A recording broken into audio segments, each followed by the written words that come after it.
జర్మనీలో ఆస్బిల్డింగ్ అనే కాన్సెప్ట్ ఉంది. ఇదేంటంటే dual education system. Okay. Dual education system అంటే ఏంటంటే ఇక్కడ స్టూడెంట్స్ వర్క్ చేస్తూ నేర్చుకుంటారు. కానీ మన ఇండియాలో ఏంటంటే ఫస్ట్ నేర్చుకుంటారు, తర్వాత వర్క్ చేస్తారు. జర్మనీలో ఏంటంటే +2 12th అయిపోయాక మన సిస్టంలో ఇంటర్మీడియట్ కదా, ఇంటర్మీడియట్ అయిపోయాక వాళ్ళు ఏదో కోర్స్ జాయిన్ అవుతారు. లైక్ ఇంజనీరింగ్ కోర్స్ లాంటిది, అక్కడ వేరే డిఫరెంట్ నేమ్స్తో పిలుస్తారు. ఫర్ ఎగ్జాంపుల్ BCA అని ఇంజనీరింగ్ కోర్స్ అనుకోండి, జాయిన్ అవుతారు. ఆ కోర్స్ డ్యూరేషన్ ఎంత ఉంటుంది? 3 to 4 years అలా ఉంటుంది. ఓకే.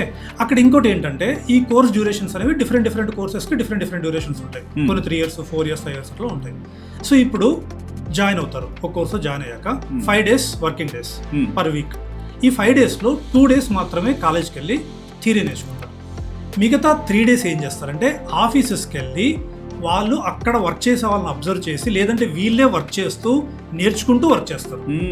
ఇవి కంపెనీస్ కూడా సపోర్ట్ చేస్తాయి ఇక్కడ. ఓకే. ఈ సిస్టమ్ వల్ల ఏమవుతుందంటే వాళ్ళకి సాఫ్ట్వేర్ ఎక్స్పోజర్ వస్తుంది, నాలెడ్జ్ కూడా బాగా పెరుగుతుంది. వాళ్ళు ఏం చేస్తారు, ఏం నేర్చుకోవాలో వాళ్ళకి తెలుస్తుంది. ఓకే. అక్కడ ఇంకోటి ఏంటంటే వాళ్ళు సాఫ్ట్వేర్ కల్చర్ తెలుస్తుంది అండ్ రియల్ టైం కస్టమర్స్ తో వాళ్ళు ఇంటరాక్ట్ అవుతారు. దీనివల్ల వాళ్ళు ఏంటంటే జస్ట్ గ్రాడ్యుయేషన్ కంప్లీట్ చేయట్లేదు.